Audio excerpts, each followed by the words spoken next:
May nag-comment. May nag-comment. May nag-comment. May nag-comment.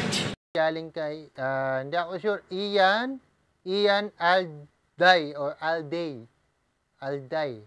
Walang magkukorek sa akin dito, so hindi ako sure kung tama yung pagkakapronounce ko ng pangalan mo. If magkamali ako, I'm very sorry. Kay Ian. So, shoutout kay Ian. Actually, nag-comment siya sa isang short video natin sa YouTube. Doon, shinare ko yung CVT setup natin. So, maiksing video lang siya. Less than 1 minute lang. So, nang comment siya doon, boss, required ba magpalit ng CVT pagka nagpalit ng JVT pipe? Required ba mag-CVT kapag ka nagpalit ka ng pipe? General na natin to, no? Wala ng brand. So, hindi required na magpalit ng CVT setup kapag ka nagpalit ka ng muffler or ng pipe. Pero, may factor din para maiba yung tunog ng iyong muffler.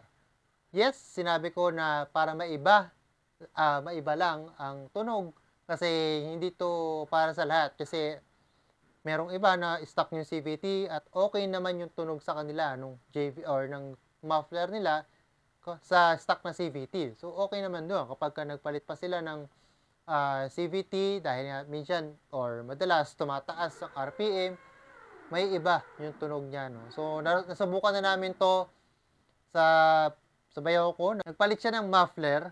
Nung una, medyo okay yung naka-CVT naman siya pero mababa lang yung kanyang RPM. So, hindi naman siya, baga average lang. Then, nagpalit siya ng spring. Hindi ako nagkakamali. Center spring, tsaka yung clutch spring na medyo may kataasan ng RPM.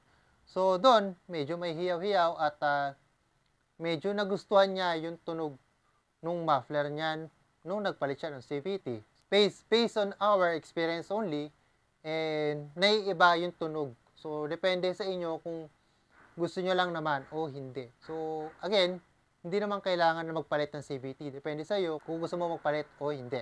Siguro, mapapansin mo naman sa mga naka-CVT setup, kapag mataas ang RPM,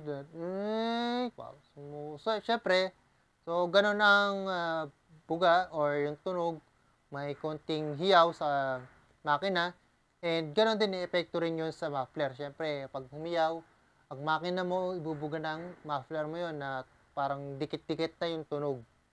Hindi katulad na parang pag mababa ang RPM,